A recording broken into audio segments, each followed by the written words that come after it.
Assalamualaikum warahmatullahi wabarakatuh. Salam rahayu, salam sehat, salam semangat. Ibledek doakan semoga sobat-sobat Ibledek selalu dalam keadaan sehat walafiat, rezekinya selalu lancar, selalu berbahagia dan selalu tetap semangat. Semangat dalam menjalani hidup. Oke, pada single podcast kali ini Ibledek mau membahas tentang pertanyaan-pertanyaan dari sobat Ibledek.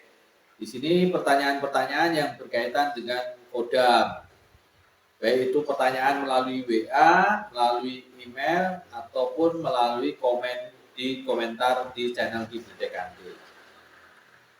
Oke, kita langsung saja. Pertanyaannya itu, apa benar orang yang di dalam tubuhnya itu terdapat kodam leluhur semacam itu akan mengalami banyak sekali ujian-ujian atau hidupnya penuh dengan ujian. Di sini akan Ibledek jawab sesuai dengan kapasitas dari Ibledek Kantil. Oke, memang terdapat banyak orang yang selaras dengan energi dari leluhurnya, maka dia dipilih menjadi wadah atau tempat bagi kodam tersebut. Karena kodam dari leluhur itu memang mungkin waktu leluhur kita itu ada leluhur yang memiliki kewibawaan atau kesaktian atau kanuragan tertentu, dia itu menaklukkan suatu energi atau kita sebut saja menaklukkan suatu kodam, baik itu dari bangsa jin maupun bangsa malaikat ataupun bangsa lelembut lainnya. Kalau orang-orang zaman dahulu itu namanya penaklukan. Jadi manusia itu yang lebih sakti, yang lebih kuat.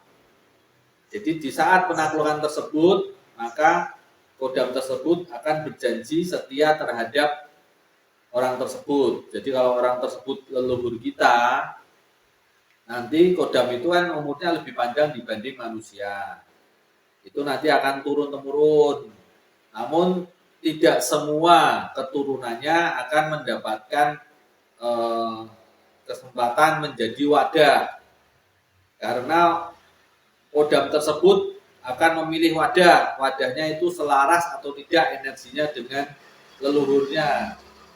Jadi kalau tidak selaras ya enggak menjadi wadah. Jadi ada orang-orang tertentu yang memang ternyata dia selaras dengan leluhurnya, energinya, dan leluhurnya kita itu memiliki kodam. Makanya kodam itu menurun ke diri kita. Kodam tersebut namanya kodam leluhur atau kodam warisan dari leluhur. Nah, di situ ada konsekuensi dari wadah tersebut. Kalau orang tersebut menjadi wadah dari kodam tersebut, ini juga kita mau menolak juga tidak bisa, karena ini juga termasuk takdir ilahi, takdir dari Allah Subhanahu wa taala. Kalau keturunan tersebut atau kita sebagai keturunannya itu menjadi wadah, itu juga kita tidak bisa menolak karena itu adalah takdir. Jadi memang tidak semua keturunannya itu akan menjadi wadah atau mendapatkan kodam leluhur. Jadi yang mendapatkan atau menjadi wadah itu berarti ditakdirkan karena energinya sesuai selaras dengan energi leluhur kita yang dulu. Oke, konsekuensinya apa? Konsekuensinya itu akan mendapatkan banyak sekali ujian. Jadi ujian-ujiannya itu beda dengan orang-orang kebanyakan atau orang-orang awam atau orang-orang kebanyakan lah. Jadi mungkin dia akan diuji dengan banyak sekali pengkhianatan, diuji dengan banyak sekali penghinaan, diuji dengan banyak sekali orang-orang yang merendahkan dia, menghina dia, mencaci dia dan sebagainya. Namun itu hanya sebagai ujian. Itu sebetulnya kita bisa melihat dan memperhatikan orang-orang yang mendapatkan banyak sekali ujian tersebut itu biasanya akan memang memiliki banyak kodam atau salah satunya dia memiliki kodam leluhur. Kenapa mendapatkan banyak ujian? Karena ujian itu memang untuk menyelaraskan diri kita terhadap energi kodam tersebut, dan agar jiwa atau kolbu kita ini memang hanya percaya kepada sang pemilik atau sang pencipta, yaitu hanya percaya kepada Allah Subhanahu wa taala dan berserah diri kepada Allah Subhanahu wa taala. Karena kalau diri kita sudah bisa berserah diri dan percaya hanya kepada Allah, yaitu hakul yakin, benar-benar yakin kepada Allah Subhanahu wa taala, maka tauhid kita itu benar-benar terbentuk.